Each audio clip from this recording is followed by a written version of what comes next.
Hello and welcome to the Ignition Zone, your go-to podcast where we ignite ideas, spark transformation, and fuel the journey to unlocking Africa's economic potential.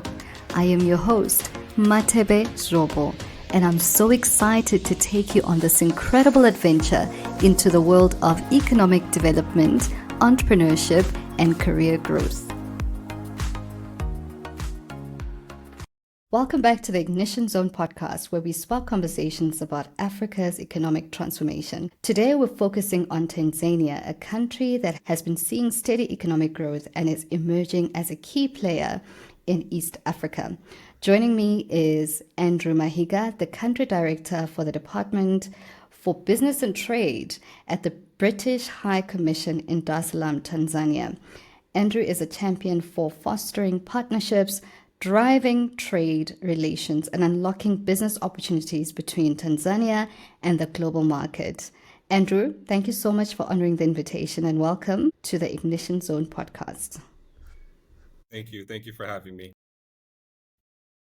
Andrew, your career spans over 13 years with experience in policy engagement, private sector advocacy, and trade facilitation across Tanzania, the US, and the UK. What motivated you to pursue these fields, and how has your journey sort of brought you here today in your current role? Thanks. So I think my passion has been sort of policy advocacy and bringing about sort of institutional change, within government agencies to sort of improve Tanzania's socioeconomic sort of status in the region and in Africa and globally. So I think policy and policy change and business environment reform is kind of like the umbrella of my professional career. But I think specifically when it came to private sector work, I kind of stumbled upon it. After my master's degree in the UK, when I came back to Tanzania, one of my first jobs was to work with sort of helping government better deliver public services. And part of that work was working more closely with investors, with private sector, with businesses to understand their challenges and to address their challenges. So I think through that work is where I was like, you know what, I think private sector work, trade facilitation is my niche when it comes to policy reform. So policy reform is what I want to do and I like doing. And private sector reform fell on my lap and I realized I was good at it. Great. And maybe it's an opportunity for us to learn a little bit more about what private sector reform in particular really entails. I would define private sector reform as creating an enabling environment so that businesses can enter the market with ease. They can grow within the market.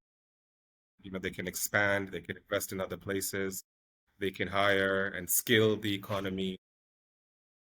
Pay their fair share of taxes. But investing and doing business in that particular market should be easy. Should benefit as many people as possible, and should also help the government, raise revenue and grow the economy. Perfect. So I saw that you're involved in Tanzania's Private Sector Foundation. I just wanted to figure out what are some of those policies that you saw coming to life that enable exactly that in terms of that private sector reform and human capital development. Yeah, so quite a few, and the work that I was doing was really speaking on cross-cutting issues.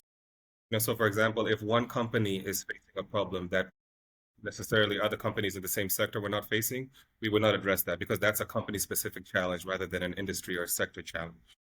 So a lot of the work that we did was to make sure that every player within this sector is facing this challenge. They agree that this is a challenge and they are proposing solutions or things to address these challenges. So we really focus on those cross-cutting issues. So issues like taxation, of course, whether if taxes are too high and they're hurting the industry, or the way taxes are applied or administered. Sometimes it's not a policy issue, it's more of a tax administration issue. Are companies or specific types of companies being targeted when it comes to tax collection? Are they given a fair assessment? Things like that. Other things were levies and licensing and sort of the multiplicity of these things. You find, let's say, the telco sector they pay so many levies and taxes that 60% of their revenue goes into paying taxes and levies, and they cannot reinvest that into the company. So things like that. Or if there's too many controls and permits that a company or sector has to adhere to, it makes the cost of doing business really high. And that company may survive 1 or 2 years, but after a few years, it may go out of business. So things like that. Is it easy for foreign direct investors to come in and partner with local companies, right? Is the barriers to entry really high in Tanzania? Is importing and exporting really expensive? So things like that, really cross-cutting. Some were sector specific, but a lot of them were cross-cutting, and they affected most industries. For every employer a company hires, they have to pay, let's say, a skills development levy. Now, if that levy is too high, it's a disincentive for a company to hire a lot of people or to have a lot of people on their payroll. So different issues like that we were addressing. Directly with government, sometimes with other private sector or chambers of commerce, sometimes with parliament, sometimes with development partners. So it's really the issue and finding the right avenue to advocate on this issue. Awesome. So when you think about the work you've done, what conversations do you feel like we're not having enough about Tanzania and Africa's economic future, especially in terms of the diversity of the issues that impact business growth and attract investment? I mean, there's quite a lot. If I was to pick maybe one or two, I think one is the skills gap. I think anyone you speak to, whether local or international, the skills gap is something, it's not a pressing issue, but it's one of those issues, if it's not addressed early enough, really, it could create some instability as far as investors or companies would rather outsource some skills they need, especially the way Africa is becoming more interconnected. We may see people from other countries coming to work here because they have the skills that companies and investors need. And then, of course, sort of the elephant in the room is a really, really young and growing population, and not just Tanzania, but I think throughout the continent. I think the mean age in Tanzania is around 25 or under. Majority of our population is under the age of like 21. Now, if this young population is not skilled and equipped for jobs or even self-employment in this world we live in the current world we're living in, or the future, I think it's going to be a big, big, big challenge for companies. So I would say really skills is something that needs to be addressed as soon as possible, because companies need. Yeah, I love that, because actually one of the key things that we're trying to figure out on this podcast is how do we start to create an effect in which people are able to partner and work on addressing skills gap, because like you said, Africa is one of the youngest populations, and we need to kind of reap the population dividend, as it were, and yet we remain largely with a young population that is not as skilled. So what are some of the things that you've kind of seen work, whether in the UK or elsewhere, to try to bridge that skills gap that exists? Yeah, so a really good example I saw, and I actually was fortunate enough to work for a little bit for that organization, was a program that encouraged apprenticeships within companies. So companies that would take in interns or apprentices, they would get a tax relief on their corporate income tax because they were training and skilling young people who were either, out of school, who were not following the conventional academic path. Maybe they went to secondary school, they don't really want to, go to college or university. They'd rather gain a skill, technical, or go to vocational training.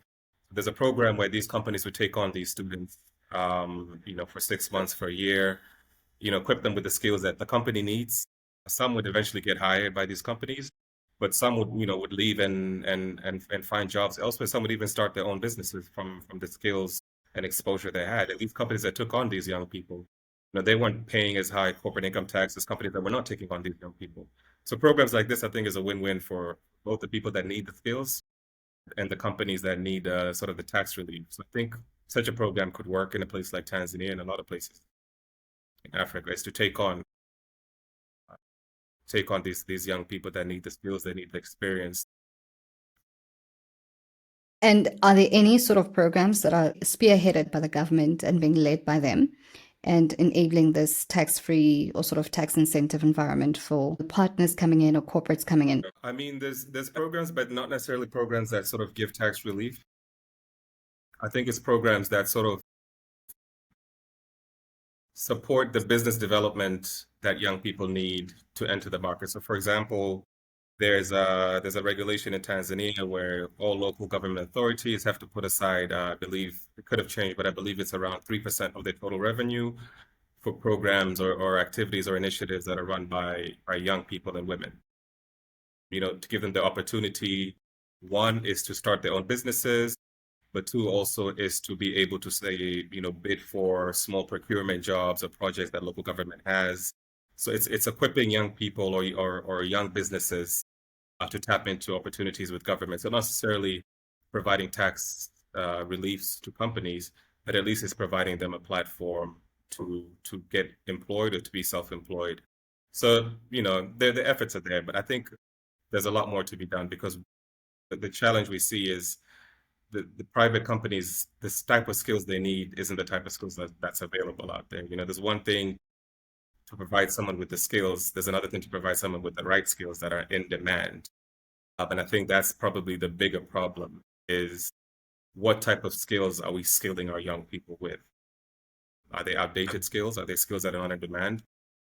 So I think probably that's the bigger problem is what type of skills, and not just to say, oh, we train this person or provide them an opportunity for 6 months to a year, but once they go to the job market, it's not needed or it's outdated.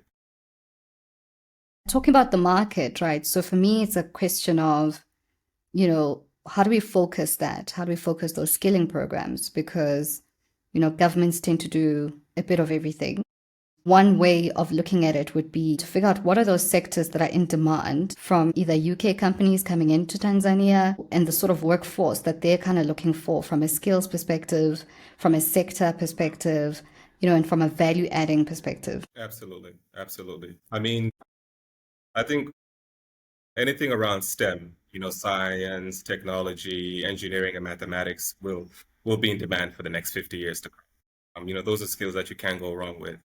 And its skills increasingly are in demand, no matter the industry. Things are becoming more digital, things are becoming online, software is needed. Sort of design and engineering type of thinking is being demanded in a lot of sectors. So I think things like STEM would be, in much demand. And I'm glad, some development partners are also doing a lot of work, STEM, girls and women in STEM as well. We see a lot of initiatives popping up as well. I think a sector that naturally will also be in demand is manufacturing as well, as Africa is moving more towards, value addition and processing and packaging and creating industries that are actually making products and not exporting raw materials. I think that skill demand will be really, really high need, and we really need to focus more on that. And I think a mindset change is needed as well, because sometimes, if someone doesn't have a university degree, in our culture, it's sort of frowned upon. Like go to university, get a degree, and now you're ready for the world. And you see a lot of people with degrees and they have no way to apply that degree. And, you find countries like, a lot of European vocational institutions that people finish high school, they go into the automobile industry, and they are so skilled in that sector and they do well and thrive in that sector. No university degree. I think we need to move away from the conventional go to school, get a degree, and find a job, to more go to school, learn a skill, and get a job. Yeah, and also it's learn a skill, but also teach kids about continuous learning, how to continually Absolutely. learn, upskill themselves, because with the advent of artificial intelligence, for example, with Gen AI, for example, we're seeing that the learning pace is just a lot faster. So one of the things that I find fascinating about Tanzania is that from an economic growth perspective, it is absolutely growing. I mean, we're talking about 5.2% in 2023 alone. What are these sectors that are just driving the Tanzanian economy? I know that, tourism is quite a big one, but what are those sectors that are really driving the economy? And you think actually these could be, the competitive sort of areas for Tanzania as a country? Yeah, absolutely. And the growth the growth has been around 5-6% for a very long time now, nearly 20 years, I would say.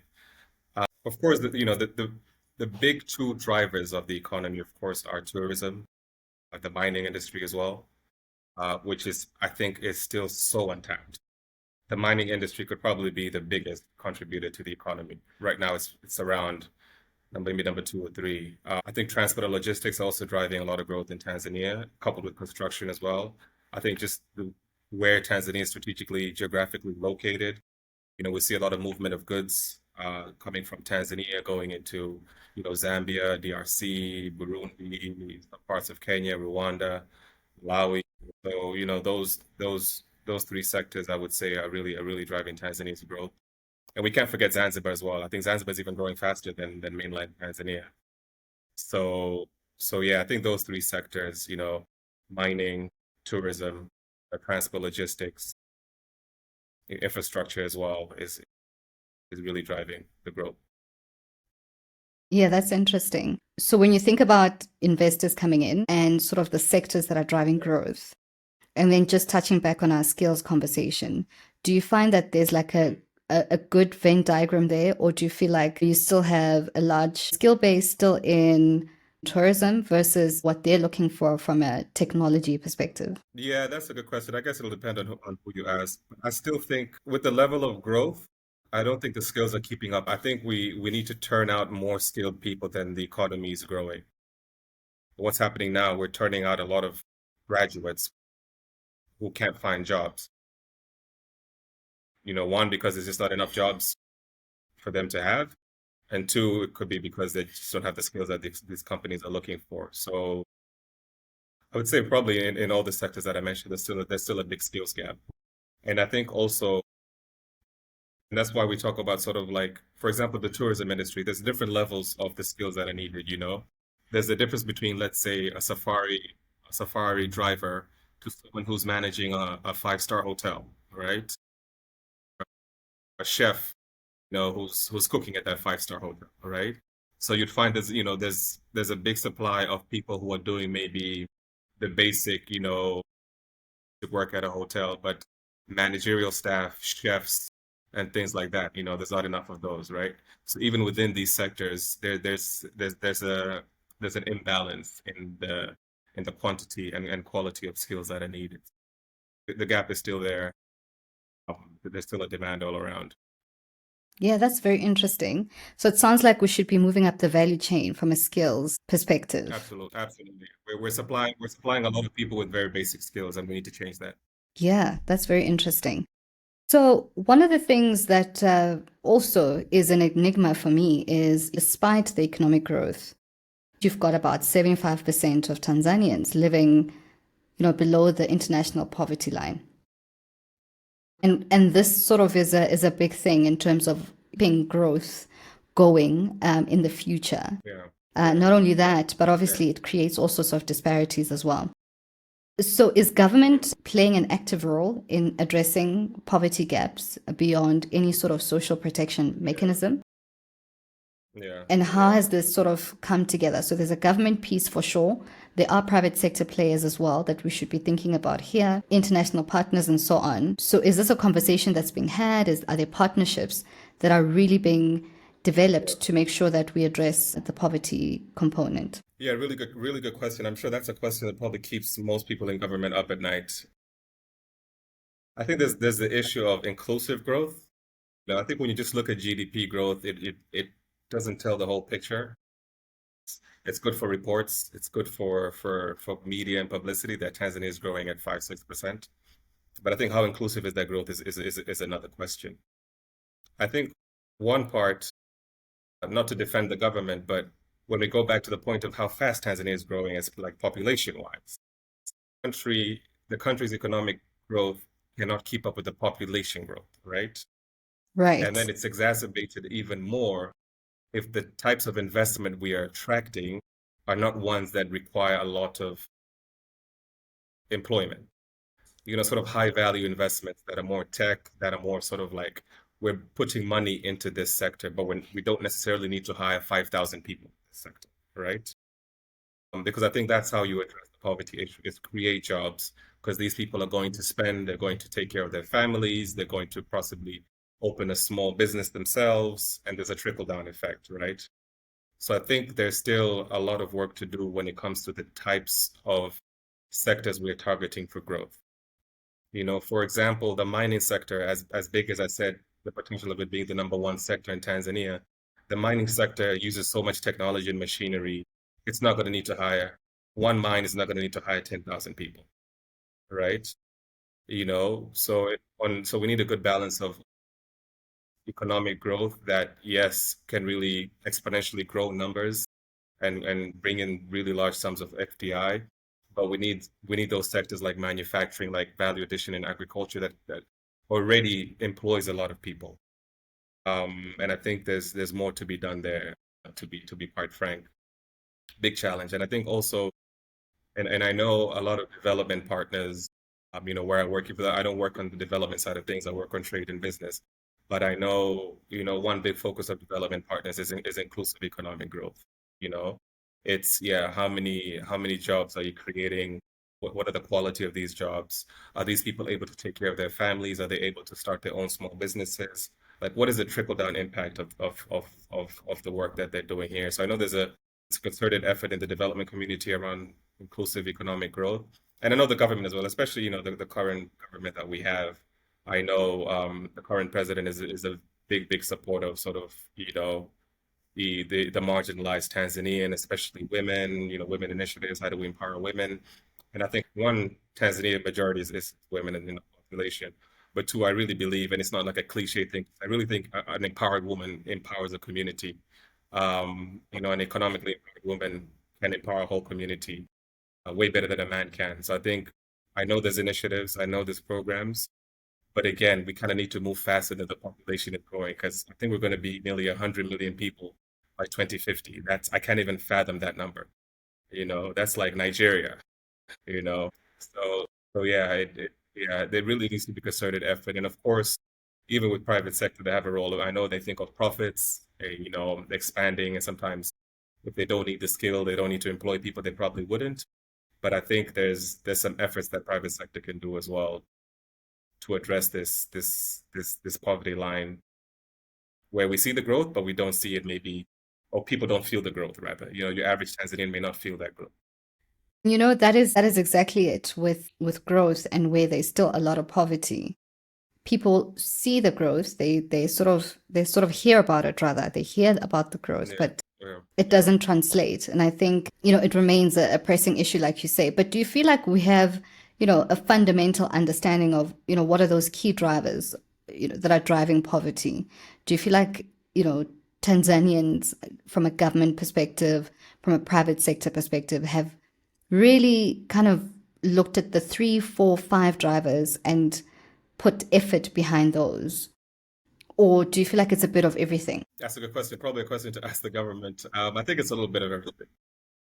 I think there's some things there that are not beyond government's control, but the government can do on their own. I mean, one is the education thing that we're talking about.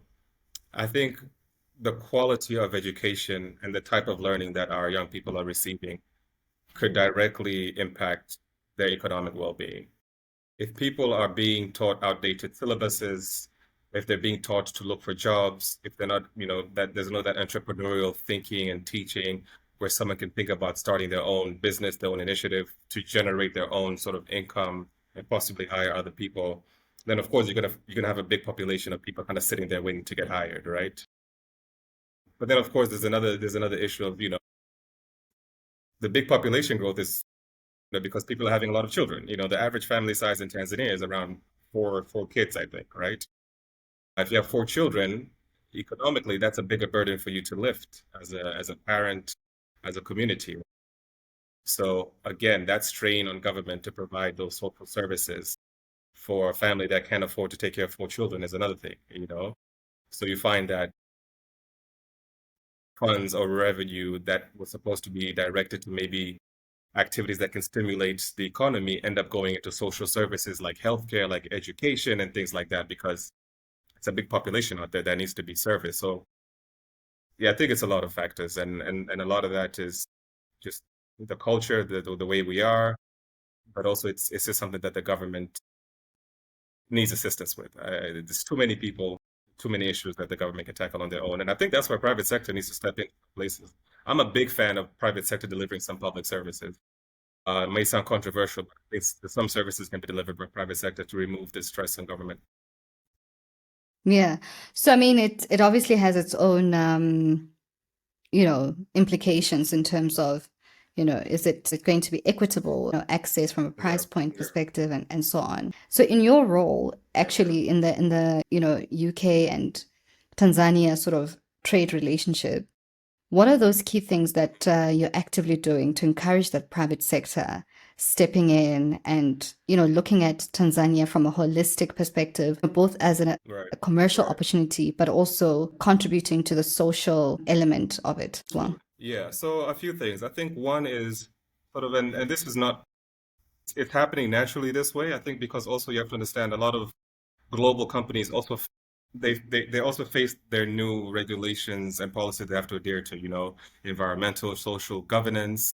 Is this company going to be creating employment? Is it going to, skills transfer, technology transfer? So automatically, a lot of companies these days are really thinking about these things, which is really good because then it's a breath of fresh air when you're working with them, right? So for example, companies that are trying to set up, you know, 20 years ago, you'd find a company that would want to bring a whole machinery ready assembled and everything into Tanzania, for an operation. But these days, we find companies that are happy to do assembling in Tanzania. They're happy to train local Tanzanians to do the maintenance of some machinery or even operating of some machinery. So we see a lot of that happening in some sectors automatically, right? We're seeing some companies that are looking for local partners that can be, the majority of the team on the ground. They don't need to bring their own people down here to do everything. So we see a lot of that happening already, and we really encourage that type. One, it's a good thing to do, right? And also it's sort of supporting government in creating employment and transferring of skills. So that's happening a lot, and we kind of facilitate things like that.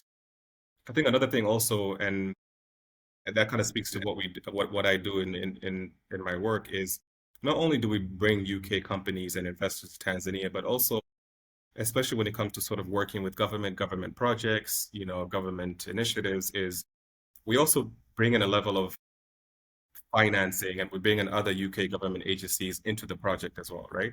So it's a UK company wanting to build a bridge somewhere, right? And the government needs to pay for this bridge. What we do is also we can bring in an export financing agency where the government doesn't have to pay 100% of the cost for this, for this bridge. We bring in the export financing element where an export financing organization can pay, up to 75% or 70% of the cost, as long as the UK company gets this tender, gets this project. So imagine as a government, 70% of the cost of what you wanted to do is removed off your balance sheet. It's taken upon someone else, either soft loan or an investment. So we see a lot of British companies working with sort of export finance agencies, international investment agencies, where now not only are we bringing a solution and a technology, we're also bringing some financing to remove your burden of having to finance this project. And then another step further is public-private partnerships, right? Like I said before, like the government doesn't have to deliver everything in their plans, Make it attractive for a private company to partner with you and either build the thing, operate the thing, or transfer the thing to you after a certain number of years. So I think there's still a huge opportunity for public-private partnerships in Tanzania that hasn't been tapped into. There's very few successful PPP projects in Tanzania. So, I think these three things reduce the burden on government. That can, I'm not saying necessarily the companies are coming in to do the public services, but they're reducing the burden on government so they can deliver the public services that are needed to address poverty and poverty alleviation. Got you. So we spoke about entrepreneurship earlier on, just entrepreneurial thinking. How are you finding Tanzania's entrepreneurial ecosystem? Are you finding that it is one that is creating value in the right sectors, especially when you think about, Tanzania trade relationships? If not, what advice would you give entrepreneurs think about how they create value between the UK and Tanzania and scale their businesses and create mutual value? So I'll answer that in two ways. One, I think Tanzanians are very entrepreneurial minded Nice. and very creative people as well. I think the gap is how do you formalize your entrepreneurial spirit?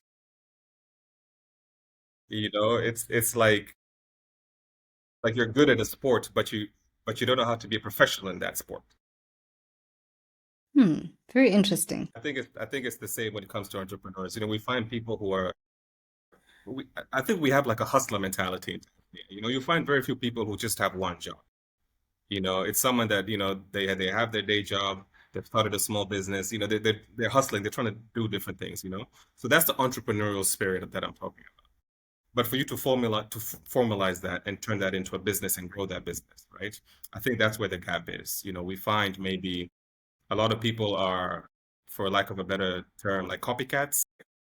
They see someone that was successful in a certain area doing something like, you know what, I'm going to try that out, but they don't have a passion for it. They don't have the understanding of that sector or what it took for that person to get where they were. So people are kind of like testing the waters everywhere. So I feel like there's a big gap in formalizing this entrepreneurial ecosystem that we have. Learn the business skills, learn business development, learn marketing, learn accounting, learn branding. If this is what your entrepreneurial spirit wants to do, formalize it and turn it into an actual brand or product. There's a big gap there still. And I think also the other gap, I think this gap of formalizing, it's difficult for private sector to come in and assist with that because that's kind of like, that's your problem, right? Come to us when you're ready to do business, right? We're not going to help you find your way. So I think that's where there's a need for maybe government and development partners to come in and sort of like set up and this is sort of something I always think about. I'm like, how we have, public libraries everywhere, we have places that people can go and work. If we had sort of business development services that were either free or very affordable for young entrepreneurs to tap into, right? Whether in every district, every region, I think that could really help address this lack of formalization of entrepreneurs that I'm talking about. So I think there's a big gap in these business development services that young Tanzanians need sort of formalize and to understand how to run a business, not how to be a hustler. So I think that's I Keep think the that's hustle spirit. keep the hustle spirit, but formalize. So there's a big gap there that I think can be addressed through development partners, through government, and also these sort of these incubators and ecosystem enablers and things like that. Yeah. I mean, are you finding that there is incentive for people to come in and do that? If I'm thinking about setting up an accelerator in Tanzania, I'm just trying to think, what would be the incentive for me to do that? And, is it easy for me to register one and so on? So are you finding that the ecosystem support sort of that people may want to advance to entrepreneurs would be easy to set up? Or, there's still a bit Yeah, of work that yeah. needs to be done to enable that? So whoever's listening to me who's in this ecosystem or is in space is probably not going to like me saying this, but I think the challenge we have in Tanzania is it's easy to set up these things, but I think we do it because we are after the funding that's available for those things. So you Okay. find someone is chasing a funding opportunity rather than they are chasing to solve a problem. So we see that with the accelerators being set up, but more so we see that with the type of startups that are forming in Tanzania. So let me put it this way, you find there's an association that's supporting startups in fintech, right? Finance technology, right?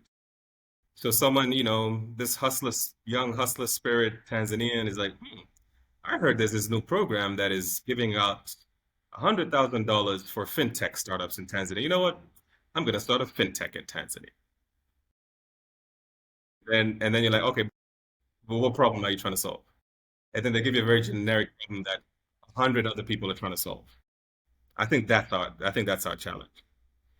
Is Right. the funding and support, financial support or whatever technical support for some of these sectors is so available that people are forgetting that they need to solve a problem and they're just looking for the funding and this, do you know what I mean? So I feel like there's a disconnect there. And now if there's startups forming to go after the funding, there'll be incubators forming to go after the startups. Sure. So like big fish eat little fish.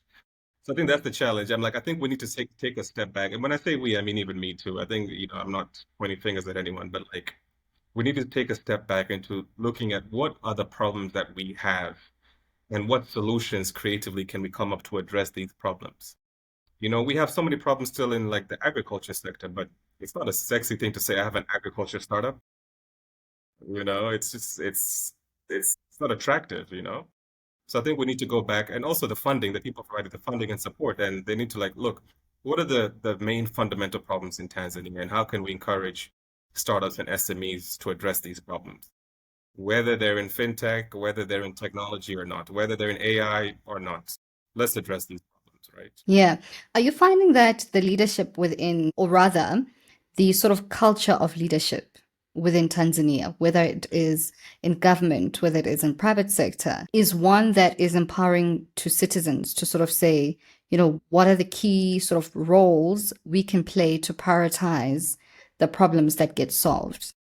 Or are you finding that it's very much like, let government do what government needs to do, let private sector needs to do what they need to do, and sort of, either they're not talking to each other or they're not even empowering citizens to kind of say, hey, these are sort of the key priorities that we think we need? Yeah, that's a loaded question. I think let me give my diplomatic answer. I think it depends. I don't want to give a blanket answer to say that government doesn't engage citizens or the private sector into solving some problems. I think there's varying levels of engagement depending on the level of government. Sometimes at the ministerial level there isn't that much engagement, but at the agency level there is. You know, at the institutional level there is, at the local government level there is. So I think it's assuring that all levels are engaged, right? And there's no disconnect. Like, I'm speaking to a director of this agency and they're very forthcoming and they're very inclusive and they're very consultative when it comes to issues. But his or her boss at the ministry is disconnected. That line breaks. It's difficult to re-engage the public that way. So I think there's that gap where you find really, really good leaders, and not just in government, in private sector and civil society as well, who are really engaging, are really collaborative and inclusive in addressing issues. And then there are those who are really disconnected and not in touch with the reality. So I think it's up and down depending on where you look. So I'm hoping for more connection up and down government and up and down leadership. Yeah, and really for me, these sort of conversations are to try and, shed light in terms of, which direction really should one be leaning in to try and gauge, let's have the right conversations. But yeah, so let's think about the future, looking to the next decade. When you look at Tanzania, its current trajectory, where it's currently going, where do you think it will be? And what are the key shifts that need to be there or that we need to make to ensure that it becomes the Tanzania in which everyone sees themselves prospering? Okay, the first part is, where do I see Tanzania? I think I see Tanzania as, and I'm not saying this because I'm Tanzanian. I just think this is the way we're going. One, Tanzania is going to be the leading economy in East Africa. Right now, it's second after Kenya. Tanzania is going to be the leading economy in East Africa, and probably one of the top economies in sub-Saharan Africa. And I think two sectors would probably make us leapfrog. I think one is the mining industry, especially with critical minerals. Tanzania, and I'm not even, we've been mining diamonds and gold for quite a long time in Tanzania for quite a long time, for decades. And we're in the top 10 for both those in Africa. But critical minerals is going to be a game changer for Tanzania. Right now, there's graphite discoveries, there's nickel, there's one nickel project, there's a lot of graphite discoveries, but only about 15% of the whole of Tanzania has been 3D geologically mapped. So from all the discoveries we have found, it's only 15% of what we know of. There's another 85% under the ground that we don't know what's there. We don't know how much of it. We don't know the quality of it. So that sector is going to really make Tanzania leapfrog. And I think also, the offshore gas industry that the LNG that's been discovered offshore Tanzania, that's a $42 billion project that is hopefully going to cross the finish line this year, where we're going to see a host government agreement signed. Pumping $42 billion into the economy will be a game changer. I think the only country off the coast of East Africa that has similar discoveries is Mozambique, and their LNG project is already a little bit further ahead than ours. So I think the mining sector, the energy sector is really going to transform this economy and take us to where we need to be. But that now, I think the big problem, if all that revenue being pumped into the economy doesn't address what we're talking about. Skills, technology transfer, helping people create employment. What's going to happen? This gap we're talking about GDP growth, but the poverty is not being addressed, will even be even bigger. And that becomes a political problem, that becomes social unrest, and we've seen examples around the world. So that is my sort of caution, is yes, we will grow. It will be the biggest economy in Tanzania. But how would the marginalized people in this country be? Will they be, better off? Will they be more empowered? Will they be more skilled? I think that's the big challenge. And I think I forgot the second part of your question. In essence, those are the key shifts because, on the one hand, it's sort of the path to growth is clear, but, the challenges remain. So the second part of the question is, what are the key shifts? And I think, the key shifts really are that we should be thinking about and, getting to the bottom of skills development, particularly from what you've told us, in a sense that there's a gap that remains and it is widening. So, it's really about how do we do that? Education, skills, entrepreneurship, fuel entrepreneurship, and have the right quality of entrepreneurs as well. But yeah, thank you so much for sharing your perspectives. While mining is going to fuel the Tanzanian, what does that look like from a sustainability perspective and a renewable energy perspective? Because we're seeing a whole lot of impacts coming from climate change. And of course, industries like mining, definitely sort of add to that. Yeah, and when I talk about critical minerals, I'm really talking about the energy transition. The critical minerals that are going to be used for renewable energy. So it's sort of a catch-22. You kind of have to do something dirty to get something clean. To get something clean. Or cleaner. Yeah. Yeah, it's a big challenge. And what I'm appreciating about this government, especially this Ministry of Minerals, is they're looking at value addition in Tanzania, because what's happening now, a lot of countries are exporting their mineral products and they go get processed in China or other parts of the world. They're looking into a cleaner way of processing material here, discarding of the waste here, and so forth. But one thing I want to address on this, both on the mining sector and on the energy sector, I think it's not a Tanzania specific problem. I think there really needs to be some sort of economic bloc cooperation, because Tanzania alone can't be a critical minerals giant in Africa, right?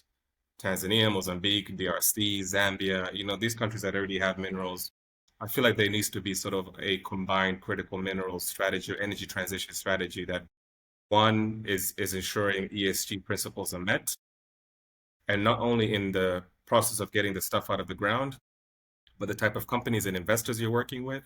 If they don't adhere to some of these requirements, no matter how great they sound, how much money profit they'll give you, we have to have sort of standards that we cannot work with. So which partners are you partnering with, and are they addressing environmental, social, and governance issues, right? And then also sort of on the energy side of things, in Tanzania right now, I would say majority of our power generation is from hydro, and then followed by gas. And a lot of our solar and other renewable is off grid. We really don't have renewable energy that's on the national grid yet that's providing power to the whole country. We have like off grid small solar projects and maybe some wind projects here and there. Now, I think there's a big opportunity to see how we can bring renewables into the national grid to possibly in the future, 20 years from now, reduce how much gas we're using. Because even the LNG gas that we're talking about, 90% of it is going to be for export. We're not actually going to be using that offshore gas here Right. domestically, only 10% domestically. So again, one is to make renewables attractive. I think right now, renewables is seen like a more expensive thing to do because you need so many solar panels to produce a gigawatt of electricity as opposed to just water that can just be redirected and float. So, and I'm seeing, renewables are becoming cheaper and cheaper as technology improves. But I think there's a need to, you know, the West has had 50 years to change and adapt to renewable. Some countries, especially the Scandinavian countries, majority of their power is renewable, right? But they had a 50-year head start to think about this, to transition slowly, right?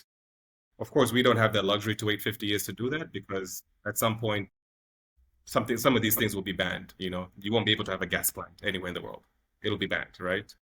So we need to find ways to accelerate this into a more cleaner economy faster than our friends in the West did it in 50 years or 40 years or whatever. But that accelerating of transition, we can't expect government to do that on their own with all the other problems we just talked about. So there needs to be partners. I don't want to say development partners, but there needs to be partners that can come in and accelerate this and reduce the burden of the need to accelerate or the need to reach that, net zero target that everyone is trying to reach.